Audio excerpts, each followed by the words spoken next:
Welcome back to another true crime video. What is this?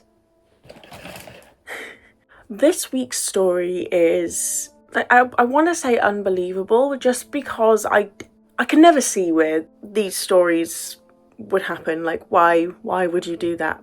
But with this one, I'm like, why? You know? Anyway, I'm going to do another glam one. I've done my base already, but I'm going to do the eyes. I was getting ready and then I thought, we might as well film the eyes because I want to do something fun. So let's do some glam, talk some true crime. It's going to be a fun time. Hope you're sitting comfortably and we shall begin. So this story revolves around a family of 4. A husband, a wife and their 2 sons. The husband is called Theodore, the wife is called Annie, and their 2 sons are called RJ and Ben. And I don't want to say that everything with this family was smooth sailing by any means, but I don't think any of them were really expecting this. Like, things could get out of hand, but this outcome is not what any of them expected. I don't even think the person themselves expected this to be the outcome. You know what I mean? It's November 21st, 2023, and Theodore is sat at his desk in a room upstairs in his own home when he was unexpectedly, brutally murdered. And it wasn't until the next morning that the police were notified. Theodore's wife, Annie, was the one that found her body and called the police to tell them that she just discovered her husband's lifeless body in their home. The police rushed to the scene, and upon arrival, the first thing they started shouting to the family members stood outside was, "Let me see your hands, let me see your hands." They ordered them to lay on the ground and put their hands behind their backs, where they proceeded to handcuff them. At this point, it's just RJ and Ben, the 2 sons, standing outside of the house, while the mother is stood in the doorway waiting to show the police where the body is. At this stage, Ben is like manic, and I don't mean manic as in like psychotic, I mean like he's like frantically crying, and he can't fully form sentences at this point, like through his tears, so they're just trying to piece together what he's saying, and what they can gather is that his mother had called him to say that his dad is dead, so he came home. An officer approaches the mother and asks to see the body, and the way that the scene is described is truly horrifying. Apparently, he was unrecognizable. He had taken so many blows to the head and his body that they just couldn't make out who it was. Obviously, they know who it was, but if it was any other situation, it would be hard to put a face to him because his face was messed up. I don't understand what could go through somebody's mind to want to do that to somebody else. That's somebody that you've had in your life, and now you can't even see their face. There was blood all throughout the hallway leading towards the body, where the body was laying in a pool of blood. And when something like this happens, the police are obviously having to question whether it was a homicide or a suicide. But after seeing the scene, it was obvious to them that this was a homicide. The officer went back outside and went directly to RJ and said, "I'm going to remind you of your rights, because at this point we still don't know what happened completely." But it says something that they went straight to RJ, not to Ben, to RJ. And straight away, RJ replies by saying, "Ben didn't do anything." Fair. But then he carries on saying, "He thinks I killed my dad, but I didn't." And it's the fact that he keeps repeatedly saying this. Like, he keeps saying, "I didn't kill my dad. They think I did. I didn't." That starts to raise suspicion with the police. Like, why are you constantly saying it? Like, you don't hear anybody else around here saying that. Like, your brother's not saying that, your mother's not saying that. This led the police to ask him what happened then. Like, in your words, give us the details of what happened last night. And he said that in the middle of the night he heard a lot of scuffling whilst he was in the garage having a cigarette and listening to music. But that's the end of it. And it's not until his mother comes home and finds the body that he realises that his dad is dead. The police ask him if he moved the body, and obviously he said, "No, I didn't touch the body." But it was very obvious to the police that it had been moved, like the scene had been tampered with. But RJ keeps on insisting that he did not touch the body. And he said, "Oh, maybe my mother moved him when she saw him, and the police immediately cut him off, saying, "There is no way your mother moved that body." He's looking more and more suspicious. Yeah, there's no way the mother was moving that, but I'm sure if she really, really wanted to, she could move it a little bit, but not in the way that it had been moved. You know what I mean? Like, it had been relocated. Because one of the officers said it quite clearly happened in the hallway, but he's found at his desk, on the floor by his desk. Obviously, we don't know for sure if it happened in the hallway, if it happened at the desk, but it was very clear to the officers that his body was not left where the murder happened. They keep asking him over and over again, who was in the house when your father was murdered? And he just keeps saying, it was just me and him, and I think someone broke in and murdered him. Nothing about RJ's story is adding up for the police. There's too many inconsistencies, and it's raising a lot of suspicion. And they also can't look past the fact that he is very calm right now, whereas his brother is having a breakdown right across from him. But RJ's just calm, almost spaced out, like he's not really there. Obviously, we all deal with these types of situations very differently. I'm not talking like this situation, I'm not talking murder, I'm talking like we all deal with death in our own way. So you could see it as like, oh, maybe he's in shock, because it's not uncommon for people to not cry straight away, like they're just processing it. But when you're looking at that and also his story, again, it's raising a lot of suspicion. One of the officers goes over and speaks to Ben, and in between his cries, he manages to get out that he had just come home from work, and he really can't believe that this has happened, and he wished that it hadn't.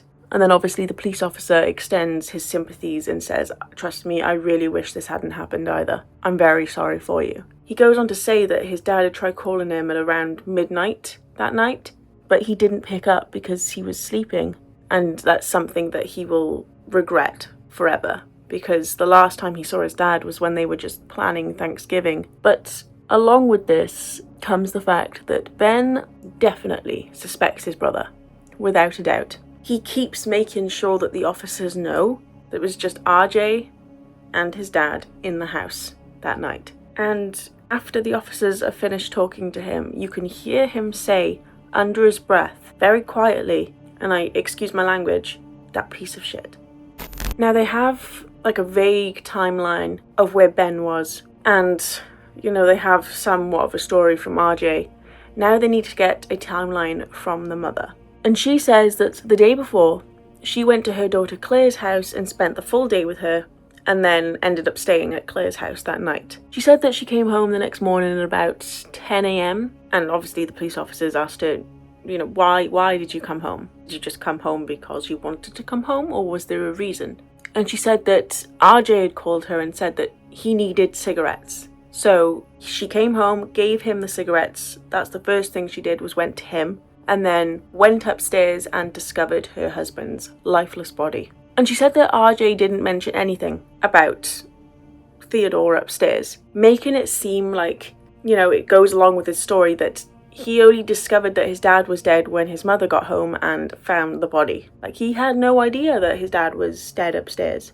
None of the officers think that either Ben or Annie have anything to do with this situation. Because while they were questioning Annie, they asked her about Ben, and she said that as soon as I found Theodore on the floor, I called Ben and told him. And then when the officers were debriefing about the questioning, they all agreed that they were not suspicious of Ben or Annie. RJ, on the other hand, I don't even think suspicious is the word. Now, even though they're not suspicious of Ben or Annie, like I said, they still need to take both of them along with RJ for questioning, because it's essential in a case like this that they get a full interview with all of them.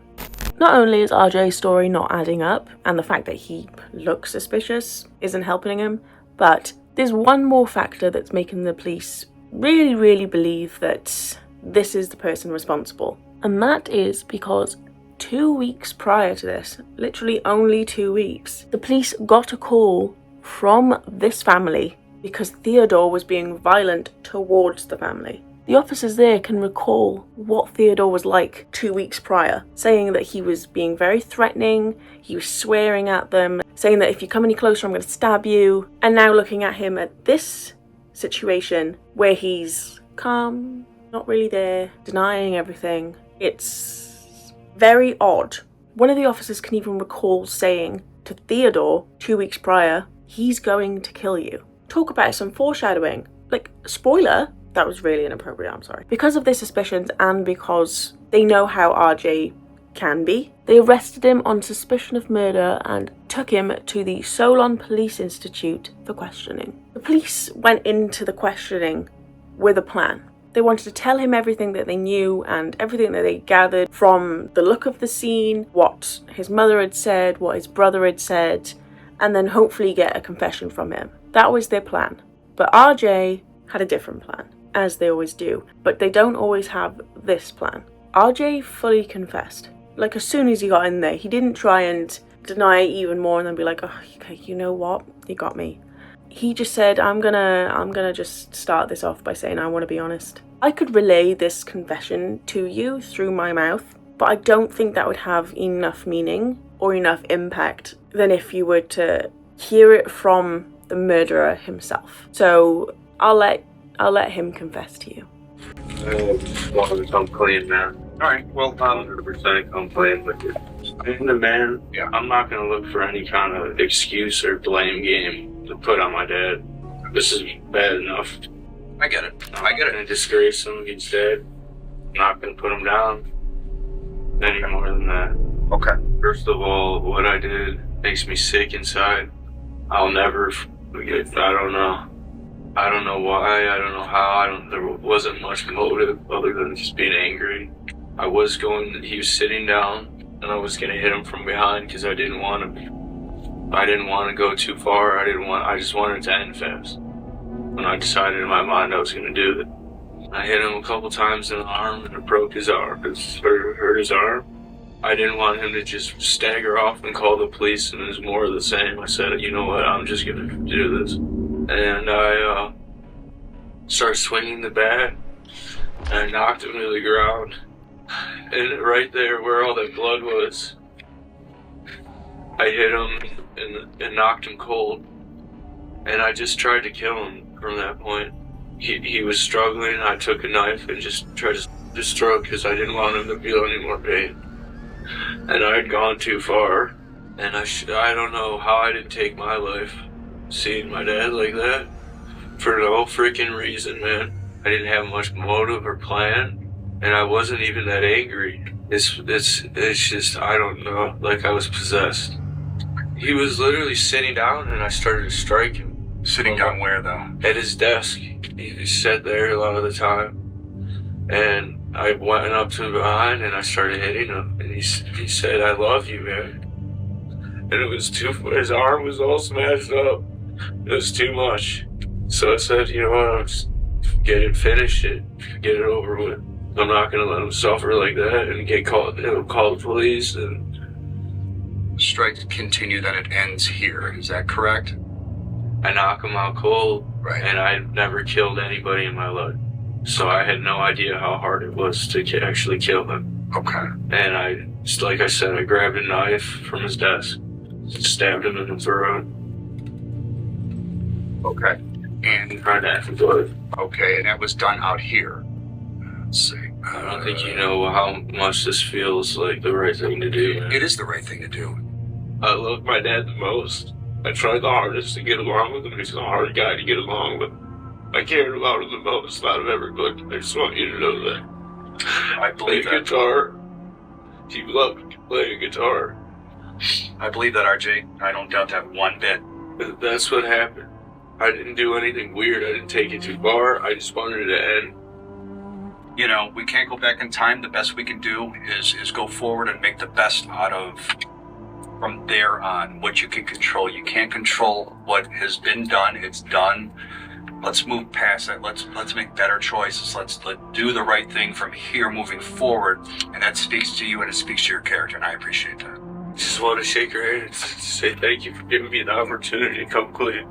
I know it's your Thanksgiving and everything. This means a lot to me that you did that, because what you said is 100% true. That there's no passing, so the truth comes out. Thank you. Appreciate that. Is anyone else speechless after that? And also, yes, I completely changed up the eye look. It just wasn't giving the fun that I wanted at the beginning, you know? After his confession, RJ pleaded guilty to involuntary manslaughter, felonious assault, and offences against a human corpse. And he was sentenced to 25.5 years in prison at the Lorraine Correctional Institute. He is going away for a long, long time. Do you get what I mean now when I said at the start, like, it's kind of unbelievable? Like, why would you do that to your dad if there was no reason to? Like, I know he said that, like, he was hard to get along with, but your brother seemed to get along with him fine, and your mother, and you also said that you loved him the most. I will be back next week with a brand new true crime story, and I hope I will see you there.